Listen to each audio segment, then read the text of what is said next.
Hello everyone and welcome back. So as you can see, I'm in my room again because there's nowhere else to shoot. But today's video is going to be about intermittent fasting, and this is only for educational and entertainment purposes. This is not medical advice. If you want to try it out, make sure to check with your doctor first. The video will be divided into several parts, so feel free to skip and jump around wherever you want. There will be timestamps in the description below, so check that out. And let's get into the video. So first of all, let's start with what is intermittent fasting. So basically, as the word says, fasting means you have to cycle between eating and fasting, where there are periods in which you eat and there are periods in which you don't eat. And so there are mainly 4 methods for intermittent fasting.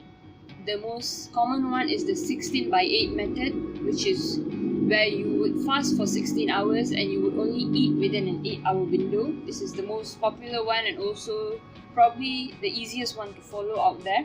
Basically, you have to time your meals right, and we'll talk about that more later. But as long as you've not eaten anything for 16 hours or 12 hours or so, you are considered as fasting. So don't worry too much about it. We'll talk about getting your timing right so that you don't have to worry about not having to eat the whole day. But make sure you eat only within that 8-hour window period. So stick to it and you'll be good to go. And the second one will be the eat stop eat method. This is basically you fasting for 24 hours for 2 days in a week. This is not easy to implement and also not recommended because you will starve yourself for an entire day unless you are really used to doing it. Maybe then you could try it out, but then again, it's not recommended. The next method would be the 5-2 method, where on 5 days of the week you would eat like normal, and there are 2 days in the week that you would choose in which you would only consume 500 to 600 calories a day, and that is your fasting. The first pro of intermittent fasting is clearly it is a powerful weight loss tool, and it has also proven that within the first week of intermittent fasting you could lose up to 0.9 kilograms of your body weight, but that will slowly decrease to 0.3 kilograms once you enter your 3rd week of intermittent fasting. But a recent 2014 study reviewed and showed that the participants that joined the study had lost 3 to 8% of their body weight within a 3 to 24 week period, all while maintaining muscle mass. And in the same study, the participants also realized that 4 to 7% of their waist circumference had decreased, and they had lost all the harmful body fat that was building up in their organs and also that may have caused them potential diseases in the future. So intermittent fasting is considered better than all the other methods out there because it causes a significant less amount of muscle mass to be lost while being able to lose a lot of body fat for an average sedentary human being. Other pros of intermittent fasting also include insulin levels decreasing, which causes blood sugar level to decrease, and then it can protect you from type 2 diabetics. Also, cellular repair occurs when you fast because it allows your cells to begin autophagy, which is a process by your cells would destroy the dysfunctional cells in your body and cause new ones to be built. And also, gene expressions have been shown to change, where the function of genes that related to longevity and also that protects you from diseases have shown to have improved in their function. Now, as for the cons of intermittent fasting, well, obviously they are not life-threatening, but they are more so of discipline issues. So basically, you would tend to have mood swings. For example, people get hangry when they don't get food on time. Fasting might also cause constipation and headaches for certain people if they are not used to it. You would also feel hungry, but you would have to not focus on it, and sometimes that hunger might cause you to not focus on what you're doing, and it can cause disruptions in performance, especially at work or at home. And your intuition would also tell you to go against the fasting, which might cause you to eat and binge eat once you are in that eating window period, because you think that it is possible for you to treat yourself since you have fasted, and now it is time for you to fuel yourself with everything that you want to eat, but binge eating is only going to cause all your efforts to go down the drain because it is not going to help. Even if you're fasting, you're going to have to eat as you have eaten before. Eat all the foods that you eat before, especially the good foods, the one with high nutritional value. Do not binge eat, as that will be counterproductive towards your fasting efforts. So now let's talk about how your body stores and burns fat. And I did not memorize this, so I'm just going to read it to you through the laptop. So basically, when you're fat, insulin levels will rise in your body, and this will cause glucose that is not used to be turned into glycogen. And once that happens and there is too much of glucose in the body and the glycogen level has already reached its maximum, your body will then store glycogen in the form of fat in adipose tissue.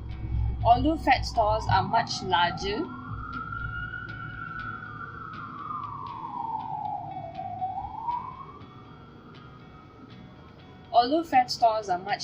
they are also more difficult to access than glycogen stores, and that's why fat is more difficult to burn, and it is always stored in your body in places that you do not want it to be. So basically, when you're fasting, insulin levels will fall, and your body starts burning fat and glycogen. Your blood vessels will vasodilate, which means they will expand, and this will cause oxygen and nutrients to flow into your blood vessels. So when that happens, after 8 to 12 hours of fasting, your body starts relying on fat for necessary glycogen supplies. And this causes the fat to break down, and the glycogen will then be released, and your body turns glycogen into glucose and then supplies it so that you would have enough energy to make it through the day. So this is how your body will burn fat, by breaking down fat into glycogen and then turning glycogen to glucose and then using up that glucose. So now let's talk about fasting for athletes and fasting for general public. Starting with fasting for athletes. So most of the studies have shown that fasting for athletes is not recommended, mainly because athletes require a lot of energy and carb loading is really necessary for them, especially if they are athletes that run a lot and they have a lot of endurance training implemented in their workouts. Basically, carb loading is needed to keep the glycogen stores up. Athletes require a lot of glycogen because a lack of glycogen equals to a lack of glucose that can hinder their performance. So basically, the aim is not to lose weight, especially for elite athletes, but it's more on so for them to maximize their performance and perform well on the field. Some athletes even need to eat up to 4,000 calories a day with an inclusion of 200 grams of protein, and if they only are able to eat twice a day, that would be an insane amount of food that they have to eat every time they eat to make sure that they hit their number of calories.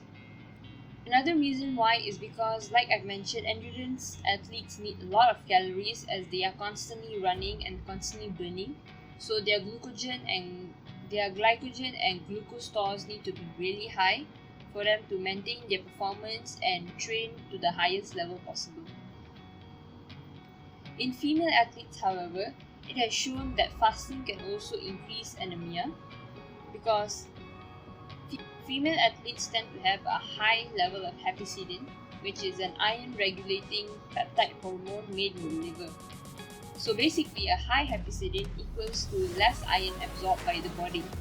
And during the morning, when hepcidin levels are low, that is the best time for female athletes to eat and absorb all the iron nutrients that they can.